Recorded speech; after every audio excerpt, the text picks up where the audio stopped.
I'm here today with Ethan. Hello. And this is his awesome R31 Nissan Skyline. So firstly, what year is it?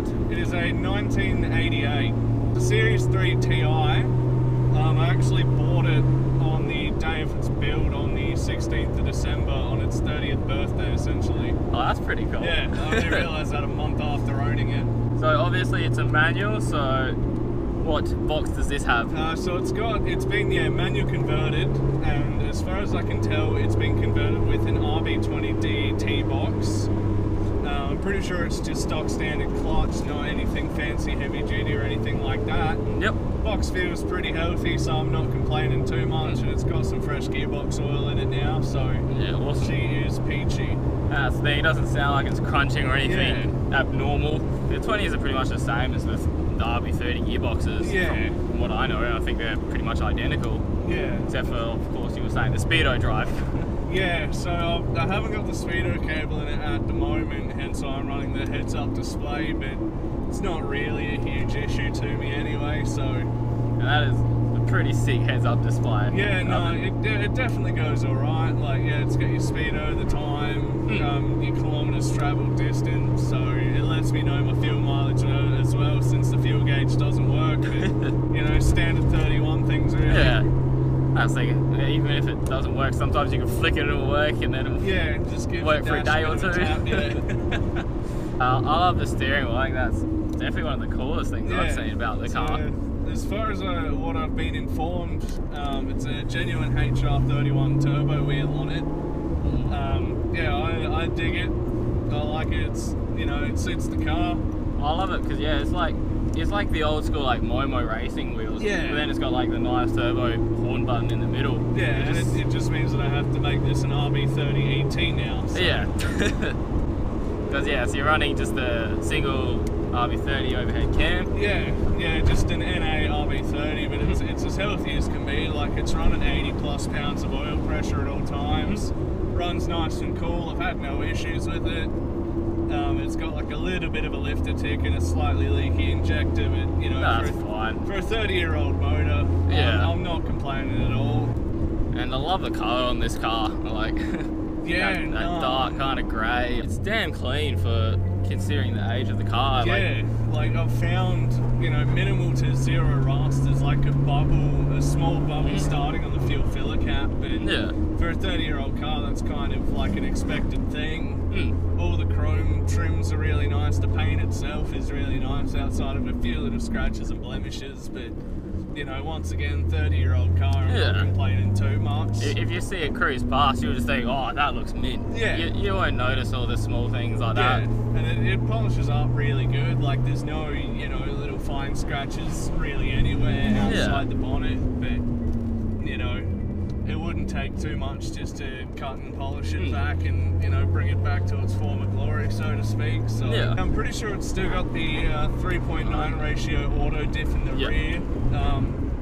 It's a little bit whiny. It definitely needs some attention, but I'm thinking, you know, going to a 3.76 manual ratio diff, because the Borg Warner 78 series diff is a popular diff and a lot of centers can bolt in. Yeah. I'm pretty much just going to try and look for an LSD diff center, you know, out of a Commodore. They bolt straight in, and you know, that'll be a 3.7 something ratio, so it should be more than enough for what you need. I'm running a set of 15x9 rotor Shakatans, which look fantastic. Yeah, I do like to say they're Hayashi CR streets just to try and be a bit of a fancy boy, but they're 15.9 in the front, and then 15.9 neg 10s in the rear, which pretty aggressive, pretty damn beautiful all round as well. Stock front end in regards to LCAs and struts and everything. The rear end, same sort of deal. It's got pedal springs in the rear and kings in the front. Now on this one, you've also got the power windows and all those kind of goodies. All the fancy goodies. Electric mirrors, power windows, you know, electronically controlled antenna, all that kind of fancy stuff. Aircon, central locking.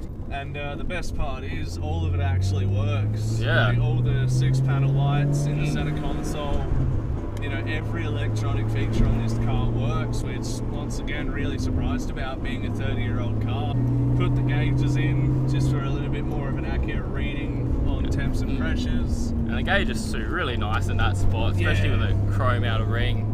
Yeah, and it was a little bit fancy. They've got an orange backlight as well, so it matches the cluster lights. Yeah. Yeah, a little bit of a chrome trim, so it matches the subtle hints of chrome that this car has as well. Yeah, it's very like period correct, this car, which is what I like. Yeah, I want to keep it all, you know, just really sleek, really subtle, and just sort of period correct for the car, because yeah, it is a nice looking car as well, and I don't want to sort of take away from the car itself. What actually made me really get and really be sold on the idea of an R31, Mark Crawford's R31 from bloody years ago now. Yeah, I remember seeing that all the time. It was on the BBS. I'm pretty sure it was a BBS. Yeah, I had the Venetians in the back. Yeah, and it was a really clean car. And I remember I wasn't super sold on R31s at the time. And then yeah, I sort of just started Googling around R31s, and yeah, the Stan Station article on his R31 came up, and I just fell in love with it. Yeah. Yeah, it just looks super good on 15s. And yeah, that's why I decided, A, to pretty much get a 31, and then B, yeah, slam it on 15s. Just having a nice sled. Yeah, pretty much. And then yeah, when I was looking for wheels, yeah, the Rotor Shakatans came in the perfect size with the 1590 and 15.9 neg 10s. So you know, it was pretty much all coming together without me having to do much work or research. And yeah, exactly. You know, the wheels suit the car, they suit the car's colour, everything like that. And you know, having the nice polished wheels just makes everything pop that little bit more. So you're winning. Yeah, pretty much. It's all part of the fun. Yeah, exactly right. They are such a nice car, and I think it's always nice seeing one on the road, because they are getting to that point where they're becoming rare. They're definitely appreciating in value. Yeah, definitely. I mean, I'm not complaining at the same time seeing a lot of them off the road, because yeah, you kind of just expect them. Yeah, they're in people's sheds getting built up. Yeah, they're either getting built up, or it means, you know, part outs, which is more parts for me. It's pretty much where I want it now. There's not really much more I want to do outside of just minor, just clean up work like the diff, as I said before. Just general maintenance kind of stuff to make it run perfect. Yeah, I might turbo it one day in the future and put a 25 head in it. You know, I'll probably look at doing the suspension next and getting a nice set of coils for it, either in the front and the rear, or just the fronts. You know, go white line sway bar.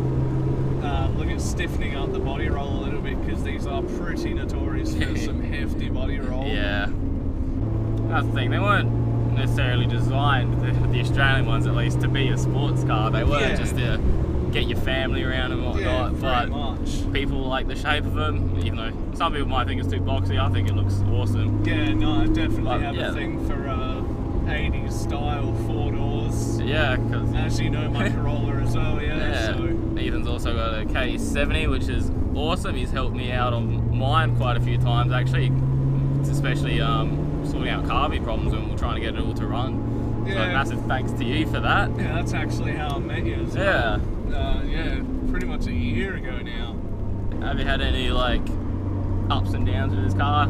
Good moments or bad moments? Yeah, good moments definitely more than the bad. Like, I've had people come up to me and chat to me about it and just, you know, ask questions, say it looks good and compliment me and shit like that. So that's you know, definitely makes me feel good about what I'm doing. Probably the only bad moment that I've had with it, well, there's 2 proper bad moments that I've had with it. One was when I was replacing the tail shaft bearing.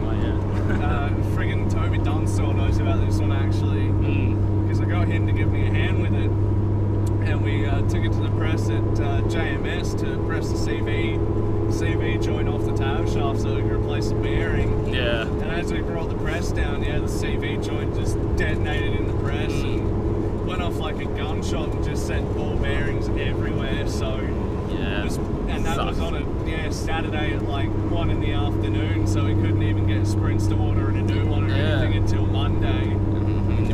We had that big meet that night you were trying to get to as well. Yeah, I was trying to hustle ass and just get it done and get it back together so I could take it there. yeah, unfortunately it wasn't put back together till Monday. And then the other bad moment, I just got the wheels and I was sort of cruising it around, and unfortunately because of the diff not being, you know, with the diff backlash that it's got, it's got a bit of a shudder and a vibration through the axle, and I didn't know about that at the time. And before I knew it, all the wheel lug nuts had backed off, and I was sitting on Anderson Walk with 3 wheels and one sort of jammed up in under the guard. So luckily I wasn't far from home, so I could quickly go and get my trolley jack and the tools I needed, and the wheel didn't cop any damage as well, so it was definitely handy. Very lucky. Yeah, outside of sort of those 2 moments, it's been nothing but smooth sailing, so, you know, I can't complain, and it's been such a wonderful car to drive and own and, you know, work on and look after, so. Well, yeah, I can't wait to see what you do with it, and I'm sure we'll probably get more footage down the track. Yeah, easy. But yeah, I appreciate you showing us and the viewers and whatnot. I'm sure they'll love it too, because can't not love a 31. They're awesome. No shit. Alrighty, well, yeah, cheers. Cheers, man. Appreciate it.